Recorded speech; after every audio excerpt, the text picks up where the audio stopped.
दोस्तों, पलक झपकने से पहले ही यह पौधा जहां मिले, चाहे मौत आ जाए, पर इसे घर ले आना। घर लाते ही छप्पर फाड़ बरसेगा पैसा। दोस्तों देखिए, ये जो पौधा है बहुत ही कीमती पौधा है, असाधारण पौधा है। अब मैं असाधारण क्यों बोल रहा हूं? क्योंकि इसके अंदर में बहुत ही ज्यादा चमत्कारिक गुण पाए जाते हैं। अगर आज की वीडियो आप मिस कर देते हैं दर्शकों, तो सारी जिंदगी आपको पछताना पड़ेगा। आपने मेरी 200 वीडियो देख ली है, 300 वीडियो देख ली है, बहुत ही अच्छी बात है। लेकिन अगर आप जो है आज की वीडियो मिस कर देते हैं, तो इससे मिलने वाले फायदों के बारे में आप जो है अनजान रह जाएंगे, वंचित रह जाएंगे। इससे आज मैं आप लोगों को धन प्राप्ति करने के साथ साथ दिव्य दृष्टि प्राप्त करने का सरल प्रयोग बताऊंगा, जिससे आप देवी देवताओं को अपनी नग्न आंखों से देख सकते हैं। इसलिए मैं बोल रहा हूं कि यह असाधारण पौधा है। स्माइल फैमिली चैनल का मकसद है प्राचीन ज्ञान की जो लुप्त हो रही जानकारी है, वह जानकारी भारत के आम जन तक, भारत के हर कस्बे में, हर गांव में यूट्यूब चैनल के माध्यम से हम जो है वीडियो बनाकर पहुंचाने की फिर कोशिश कर रहे हैं, ताकि ज्ञान की यह धरोहर समाप्त न हो। देखिए, प्रकृति में इतनी आयुर्वेदिक औषधि और ऐसी दुर्लभ वस्तुएं आज भी विराजमान है। जैसे कि आप हमारी वीडियो में ये पौधा देख सकते हैं, जिसका उपयोग हम मानव जीवन के कल्याण के लिए कर सकते हैं और अनेक कष्टों से मुक्ति पा सकते हैं। लेकिन हम सब जो है करना नहीं चाहते। जी हां दोस्तों, हम सब करना नहीं चाहते, लेकिन बताना चाहूंगा, जो ये गुंजा नाम का पौधा देख रहे हैं, ये बहुत ही कीमती है। इसे गुंजा के नाम से जानते हैं? आप हमें कमेंट में जरूर बताना। आप कौन से राज्य से हमारी वीडियो को देख रहे हैं और इसे आपके यहां किस नाम से जाना जाता है? कई जगह इसे घोंची के नाम से जानते हैं, कई जगह इसे रति के नाम से जानते हैं। अब इसका नाम रति क्यों पड़ा है, थोड़ा सा इसके बारे में भी विश्लेषण कर लेते हैं। रति क्यों पड़ा है? क्योंकि प्राचीन समय में स्वर्ण तौलने के लिए इसका प्रयोग करते थे। जैसे आज भी देखना, एक रति, दो रति, तीन रति, इस प्रकार बोला जाता है। तो ये जो स्वर्ण जो है, एक प्रकार के कहा जाए तोलने के लिए या फिर सोना बेचने के लिए एक रति के बराबर, जैसे कि इसे रति बोला जाता है, तो इसके बराबर सोना दिया जाता था। तो इसका प्रयोग आज भी होता है। जो ये गुंजा है, ये तो लाल कलर की गुंजा है। इसकी 3 प्रजाति होती है: लाल गुंजा, सफेद गुंजा और काली गुंजा। लाल गुंजा जो है बहुत ही आसानी से आपको जाढ़ा वाले स्थान पर दिख जाती हैं, जैसे कि मैं अभी दिखा खा रहा हूं। और इसकी जो छोटी पत्ती वाली बेल होती है, देख सकते हैं हमारी वीडियो के माध्यम से। और जो ये लाल गुंजा है, बहुत ही ये भी चमत्कारिक होती है। और जो सबसे ज्यादा दुर्लभ कही गई है तंत्र शस्त्रों में, वो है काली गुंजा। जो काली गुंजा थोड़ा मुश्किल से, दुर्लभता से मिलता है, लेकिन मिल जाता है। लाल से ही काली गुंजा उत्पन्न होती है। और जो सफेद गुंजा है, वो तंत्र की दृष्टि से, दिव्य की दृष्टि से बहुत ही उत्तम होती है। तो आइए, मैं आप लोगों को इसके बारी बारी से प्रयोग बताऊंगा। आज मैं आप लोगों को बिल्कुल ही आयुर्वेदिक प्रयोग नहीं बताऊंगा, केवल तांत्रिक प्रयोग बताऊंगा एवं इसके धार्मिक प्रयोग बताऊंगा। इसलिए बोल रहा हूं, कोई भी जो जानकारी होती है व्यर्थ नहीं जाती। अभी नहीं तो यह जानकारी आपको आगे चल करके काम आएगी। और वीडियो को आधे बीच में छोड़ करके जाते हैं, हमेशा आपको पछताना पड़ेगा। अधूरा ज्ञान हमेशा खतरनाक साबित होता है। और रही बात स्माइल फैमिली चैनल की, तो स्माइल फैमिली चैनल का मकसद है जनहित एवं जन कल्याण करना। अन्यथा हम इस प्रकार के ज्ञान को अपने तक सीमित रखते। आपको बताने की क्या जरूरत है? इस प्रकार के ज्ञान को हम पैसे में भी बेच सकते हैं। लेकिन बिल्कुल ही हम चाहते हैं कि भारत में हर बच्चे को, हर नागरिक को, जितने भी लोग पेड़ पौधों से जुड़े हैं, तंत्र शास्त्र से जुड़े हैं, इस प्रकार का ज्ञान फ्री में प्राप्त हो। ज्ञान बढ़ाने से हमेशा ज्ञान बढ़ता है। तो आप जो है दोस्तों, स्माइल फैमिली चैनल को सब्सक्राइब कर हमारा सपोर्ट जरूर करें, ताकि इस प्रकार की आपको ज्ञान भरी जानकारी, जो अच्छे से हम जानकारी बताते हैं, आपको प्राप्त हो। और इस प्रकार के ज्ञान को जो है आप अपने दोस्तों, यारों में, घर परिवार वालों में आगे जरूर शेयर करना, ताकि उन्हें भी यह जानकारी प्राप्त हो। पहला, इसका जबरदस्त प्रयोग बता रहा हूं। जो भाई या फिर जो बहन जिसके विवाह में विलंब हो रहा है, ध्यान से सुनना। बहुत सारे ऐसे लोग होते हैं जिनके विवाह में विलंब होता है। किसी न किसी कारणवश उनके विवाह में विलंब आ जाता है या फिर लगन नहीं होता। ठीक है, तो ध्यान से सुनिएगा। जिनकी उम्र हो चुकी है, विवाह में विलंब आ रहा है, या फिर जिनके विवाह में कुछ परेशानी आ रही है, तो चाहे लड़की हो चाहे लड़का, ठीक है, ध्यान से सुनना। चाहे लड़का हो या फिर लड़की, इसकी छोटी सी आपको झड़ ले आनी है। या फिर आप चाहते हैं झड़ प्राप्त न हो तो मार्केट में इसके बीज मिल जाते हैं, तो झड़ लाते हो तो अति उत्तम है। झड़ नहीं मिल पाती है तो इसके 5 बीज ले लीजिए। झड़ लाते हो तो झड़ को चांदी के ताबीज में डाल दीजिए, या फिर इसके बीज लाते हो तो 5 बीज को चांदी के ताबीज में डाल दीजिए। इसके बाद इसे आपको क्या करना है, धूप दिखाकर के मंगलवार के दिन पहनना है। दिन का भी ध्यान रखना है, मंगलवार के दिन पहनना है। बिल्कुल ही आपके विवाह में जो विलंब हो रहा है वह विलंब दूर हो जाएगा। चाहे आप लड़का हो या लड़की, और आपको इच्छित वर की भी प्राप्ति होगी, इसमें संदेह नहीं है। जबरदस्त तांत्रिक ये कहा जाए, चमत्कारिक पौधा कहा गया है और विवाह कराने में अति उत्तम ये साबित हुआ है। इसके बाद दूसरा इसका प्रयोग सुनिए। जो लोग शनि दोष से परेशान हैं या फिर मंगल दोष से परेशान हैं, तो ये दोनों की काट करने की रामबाण दवा है। रामबाण दवा का मतलब ये रामबाण उपाय है दोनों की काट करने की। बहुत से लोग शनि दोष के कारण अपने जीवन को बर्बाद तक कर डालते हैं, जिसके ऊपर शनि की कुदृष्टि पड़ जाए। ऐसे व्यक्ति की जिंदगी नरक जैसी हो जाती है। चाह करके भी आप आगे नहीं जा सकते, चाह करके भी आपको सफलता नहीं मिल पाती है। आप जिस स्थान पे जिस पोजीशन में है उसी पोजीशन में रह जाते हैं। और रही बात शनि दोष जिन्हें लगता है, उन्हें शारीरिक पीड़ा सबसे ज्यादा होती है। शरीर में बार बार बीमारी आने लगती है, बुखार होने लगता है। यहां तक कि अगर आप यात्रा करते हैं तो यात्रा के दौरान आपके साथ छोटी मोटी दुर्घटना बिल्कुल ही होना आम बात हो जाती है। और जिन्हें मंगल दोष लगा हो, ऐसे व्यक्ति को चर्म रोग की बीमारी होती है। जिन्हें मंगल दोष लगा हो, ऐसे व्यक्ति का वैवाहिक जीवन अर्थात उनका जो विवाह हुआ जीवन है बहुत ही कष्ट से गुजरता है। तो जितने भी 9 ग्रह कहे गए हैं, 9 ग्रह में सबसे ज्यादा पीड़ा देने वाले 2 ही ग्रह हैं, एक तो शनि है और एक तो है मंगल। अगर आप इन दोनों ग्रहों से परेशान हैं या फिर आपको पता नहीं है कि आपके जीवन में कष्ट आ रहा है, वैवाहिक जीवन आपका कष्ट से गुजर रहा है, वैवाहिक जीवन में कोर्ट कचहरी तक में मामला पहुंच गया है, या फिर शनि दोष के कारण आपकी आय का साधन रुक चुका है, अर्थात पैसा आने का साधन रुक चुका है, सभी तरफ से आप निराश हो चुके हैं, केवल आपको बर्बादी नजर आ रही है, तो एक काम जरूर करना। सभी दर्शकों से, सभी भाइयों से निवेदन करना चाहूंगा, आप मेरी वीडियो को देख रहे हैं, आप मेरे दर्शक नहीं बल्कि आप मेरा परिवार हैं, आप मेरे परिवार का हिस्सा हैं। स्माइल फैमिली चैनल का मकसद है आप सभी दर्शकों को सही दिशा दिखाना, सही राह दिखाना। तो आप अगर मेरे को मानते हैं, मेरे चैनल पर थोड़ा बहुत आप जो है विश्वास रखते हैं, तो ये काम जरूर करना। शनिवार या फिर मंगलवार के दिन ध्यान से सुनना। शनि दोष से परेशान है तो शनिवार के दिन इसकी जड़ को लाना है, शनिवार के दिन इसकी जड़ को लाना है। और शनिवार के दिन ही आपको चांदी की ताबीज में, ध्यान से सुनना, चांदी की ताबीज में या फिर ओरिजिनल तांबे के ताबीज में हो सके तो शनि महाराज के लिए चांदी की ताबीज धारण करना उत्तम रहता है। तो चांदी की ताबीज में इसकी जड़ को डालकर के काले कलर के धागे में आपको इसे बांधना है, और शनिवार के दिन शनि महाराज का ध्यान करते हुए, और ये ताबीज को, इसकी जड़ को कम से कम आपको एक बात का विशेष ध्यान रखना, 1 घंटे के लिए सरसों के तेल में डुबा दे। इसके बाद आपको जो है इसे चांदी ताबीज में डाल करके धूप दिखा करके धारण कर लेना है। कैसी भी आपको शनि दोष की पीड़ा हो, वह पीड़ा इसे पहनते ही तत्काल दूर हो जाएगी, आपको राहत मिलेगी और भविष्य में कभी भी आपको शनि पीड़ित नहीं करेंगे। न शनि की सारह साती सताएगी, न अड़ैया, न पौनी दशा, किसी भी प्रकार की दशा आपको नुकसान नहीं पहुंचाएगी। बस पूरे विश्वास के साथ, पूरी लगन के साथ, पूरी श्रद्धा के साथ ये जड़ अवश्य धारण करना, आपको लाभ मिलेगा। और आप शनि को शांत करने के लिए कितना भी बढ़ा आप जो है यज्ञ करवा लीजिए।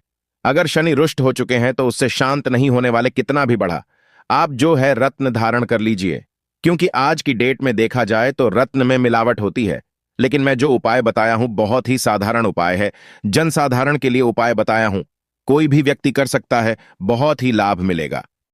इसके बाद मंगल दोष से परेशान है तो मंगलवार के दिन क्या करना है, आपको मंगलवार के दिन इसकी जड़ लानी है, और लाने के बाद इसे आपको बंधन में डुबा करके रखनी है। चमेली का तेल जो होता है और उसमें बंधन आपको डाल लेना है, जिसे हम सिंदूर बोलते हैं।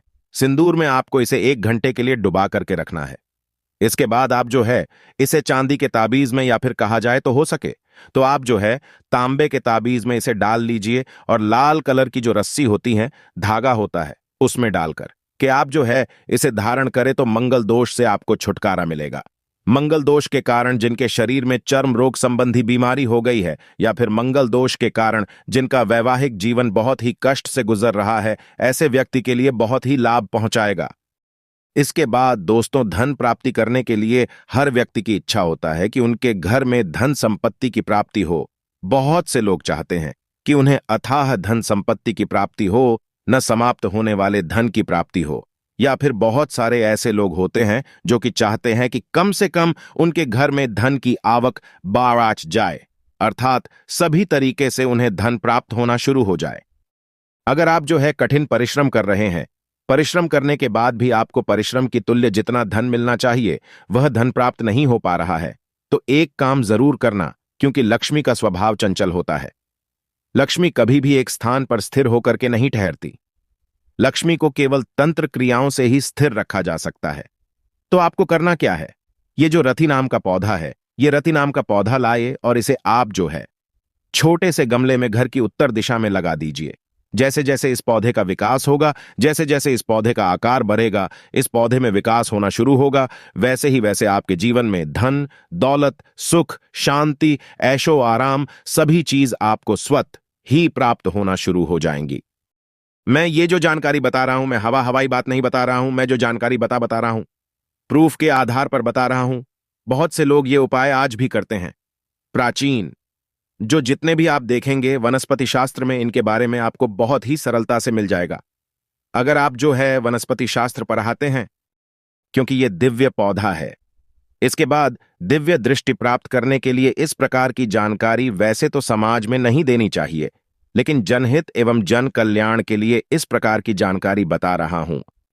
अगर आप दिव्य दृष्टि प्राप्त करना चाहते हैं, अपनी आंखों से देवी देवताओं को देखना चाहते हैं, ध्यान से सुनना, क्योंकि आज के समय में दिव्य दृष्टि या फिर देवी देवताओं को देखना कोई बच्चों का खेल नहीं है। लेकिन इस प्रकार के तांत्रिक पेड्डा पौधे की मदद से आप देवी देवताओं को, आज भी कौन से देवी देवता, जो कि आपके ग्राम के देवी देवता है, जहां पर आप रहते हैं वहां के देवी देवता, या फिर जो छोटे देवी देवता कहे गए हैं, आप उनको बहुत ही आसानी से इससे देख सकते हैं। इसके लिए करना क्या होता है? इसकी जड़ के रस को ध्यान से सुनना। इसकी जड़ आपको लानी है। लाने से एक दिन पहले आपको इस पौधे को निमंत्रण देना है। सर्वप्रथम तो शनिवार के दिन जाइए, शाम के समय में इस पौधे से निवेदन कीजिए कि महाराज, मैं कल काल रविवार के दिन आपको ले जाने आऊंगा, और हे महाराज, मैं दिव्य दृष्टि प्राप्त करने के लिए आपकी जड़ का प्रयोग करना चाहता हूं, या फिर जो भी आपकी कामना हो वह कामना बोल सकते हैं। इसके बाद वहां पे एक श्रीफल भेंट कर देना है, थोड़े से आपको अक्षत चढ़ा देना है, अगरबत्ती जला करके वहां पे आ जाना है। इसके बाद आपको रविवार के दिन सूर्योदय से पहले इसकी जड़ आपको खन करके ले आनी है। लेकिन ध्यान रखना, लोहे की वस्तु का प्रयोग नहीं करना है। खनने के दौरान पत्थर का कीजिएगा। इसकी जड़ अंगुल की भांति लाना, ज्यादा नहीं लानी चाहिए, क्योंकि वनस्पति को हमें नुकसान नहीं करना है। वनस्पति हमें बचा करके रखनी है। एक अंगुल की भांति आपको इसकी जड़ को लाना है और इसे घिस करके पत्थर में आपको घिसना है, जिसे घिस करके शहद में मिलाना है। शहद में मिला लेना है। बहुत से लोग पूछेंगे, शहद किसे बोलते हैं? तो हनी को शहद बोलते हैं। जी हां, हनी को, जिसका अंग्रेजी नाम हनी है, इसे शहद बोलते हैं।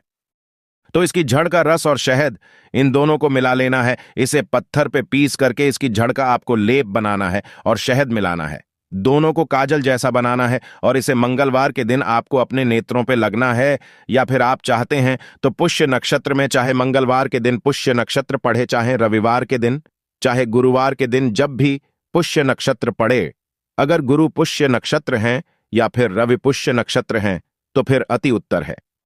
इसके बाद इसे आपको अपने नेत्रों पर लगाना है और आपको जहां पे दिव्य दृष्टि से देखना चाहते हैं, अर्थात देवी शक्ति को देखना चाहते हैं, भूत प्रेत अलौकिक शक्ति को देखना चाहते हैं, मरघट में चले जाइए। वास्तव में अगर उस स्थान में देवी शक्ति होगी या फिर असुरी शक्ति होगी, तो बिल्कुल ही नग्न आंखों से इस प्रयोग से आप देवी देवताओं को, असुरी शक्ति को, अलौकिक शक्ति को बहुत ही आसानी से देख सकते हैं। मैं जो जानकारी बता रहा हूं, प्रूफ के आधार पर बता रहा हूं। इसके बाद खजाना देखना चाहते हैं। बहुत से लोग चाहते हैं ना कि गढ़ा हुआ धन उन्हें प्राप्त हो जाए। गढ़े हुए धन को देखना चाहते हैं तो क्या करना? सफेद गुंजा की जड़, ये जो मैं दिखा रहा हूं, ये लाल गुंजा इसी की तरह होती है, सफेद गुंजा। तो सफेद गुंजा की जड़ को ध्यान से सुनना। सफेद गुंजा की जड़ को पत्थर में घिस लेना है और घिसने के बाद आपको इसका लेप तैयार करना है, और इसके लेप में 2 से 4 बूंद आपको अंकोल का तेल मिलाना है और इसे काजल की तरह आपको बनाना है और आपको अपने नेत्रों पे लगाना है। इसके बाद आपको जिस स्थान पे शंका हो रही है, आपको लगता है कि उस स्थान में गढ़ा हुआ धन है, जिस स्थान पे आपको शंका जा रही है गढ़ा हुआ धन है, उस स्थान पे चले जाइए। इसे लगाने के बाद आप खुद देखना, आप अपनी साधारण सी आंखों से 7 पताल तक दबे, अर्थात जो 7 पताल नीचे कहा गया उसमें दबे हुए गढ़े हुए धन को देख सकते हैं। बस आप गढ़े हुए धन को देख सकते हैं, और किस प्रकार से निकालना है, क्या करना है, वो आपकी प्रॉब्लम है। मैं केवल जानकारी बता रहा हूं। इसके बाद वशीकरण करने के लिए ध्यान से सुनना। प्राचीन कई वनस्पति शास्त्र में, प्राचीन कई तांत्रिक ग्रंथों में इसके बारे में जानकारी मिलती है। वशीकरण करने के लिए क्या करना होता है, इस प्रकार की जानकारी तो वैसे समाज में नहीं बतानी चाहिए, क्योंकि मेरे गांव से भी, मेरे शहर से भी बहुत से लोग मेरे जान पहचान के इस प्रकार की वीडियो को देखते हैं। हो सकता है सामने वाले दुरुपयोग न करे, इसलिए मैं इस प्रकार की जानकारी को नहीं बताता, मैं समाज में छुपा देता हूं, क्योंकि लोग इनका दुरुपयोग कर सकते हैं। फिर भी जनहित एवं जन कल्याण के लिए आज जानकारी बता रहा हूं। वशीकरण करने के लिए केवल मैं सभा वशीकरण बताऊंगा, स्त्री वशीकरण नहीं। तो जो लोग चाहते हैं सभा वशीकरण हो जाए, या फिर जो लोग चाहते हैं कि कुछ क्षण के लिए सामने वाले उनके वश में हो जाए, तो ये जो कही गई हैं, ये जो रति की जड़, ये गुंजा की जड़, इसकी जड़ आपको रवि पुष्य नक्षत्र के दिन लानी होती है। नक्षत्रों का विशेष ध्यान रखना, क्योंकि रवि पुष्य नक्षत्र के दिन ये जो पौधा होता है ये पूर्ण रूप से जागृत अवस्था में होता है, और मैं हर दिन बता चुका हूं। नवरात्रि के समय में भी बताया था, जागृत चीज ही हमेशा अपना फल दिखाती हैं, प्रभाव दिखाती हैं। तो एक काम करना, इसकी जड़ को घिस करके सफेद चंदन के साथ में इसकी जड़ को घिस करके आपको मिलाना है। इसकी जड़ को घिस लीजिए, लेप जैसा बना लीजिए, उसमें सफेद चंदन मिला लीजिए, और आपको जिस पे वशीकरण करना हो उनके सामने में जाए, बिल्कुल ही सामने वाले आपकी बात मानेंगे, आपकी बात का कभी भी विरोध नहीं करेंगे। आप सभा में चले जाइए, पूरी सभा इस तिलक के प्रभाव से वशीभूत हो जाएगी, अर्थात आपकी बात को सुनेंगे, आपका विरोध नहीं करेंगे।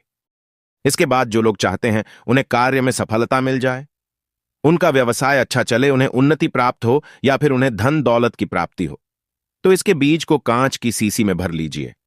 जी हां, इसके बीज को 11 दाने, 5 दाने, 11 दाने या फिर 5 दाने इसके बीज को सीसी में भर लीजिए और घर की उत्तर दिशा में रख दीजिए, या फिर व्यापार स्थान की उत्तर दिशा में रख दीजिए। आपको बिल्कुल ही जहां पे व्यवसाय में आपके 5 ग्राहक आ रहे हैं, वहां पर 25 ग्राहक आना शुरू हो जाएंगे, अर्थात यह ग्राहकों को खींचने का काम करेगा, आपको कार्य में प्रगति दिलाएगा, उन्नति दिलाएगा।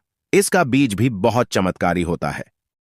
मैं जितनी भी जानकारी बता रहा हूं, वनस्पति शास्त्र के आधार पर एवं तंत्र शास्त्र के आधार पर बता रहा हूं। मैं जो जानकारी बता रहा हूं, ये आप किसी भी अगर वनस्पति शास्त्र को पढ़ रहे होंगे या फिर तंत्र शास्त्र को पढ़ रहे होंगे, तो इसके बारे में आपको बहुत ही आसानी से मिल जाएंगे। इसका उल्लेख है। तो दोस्तों, धन्यवाद।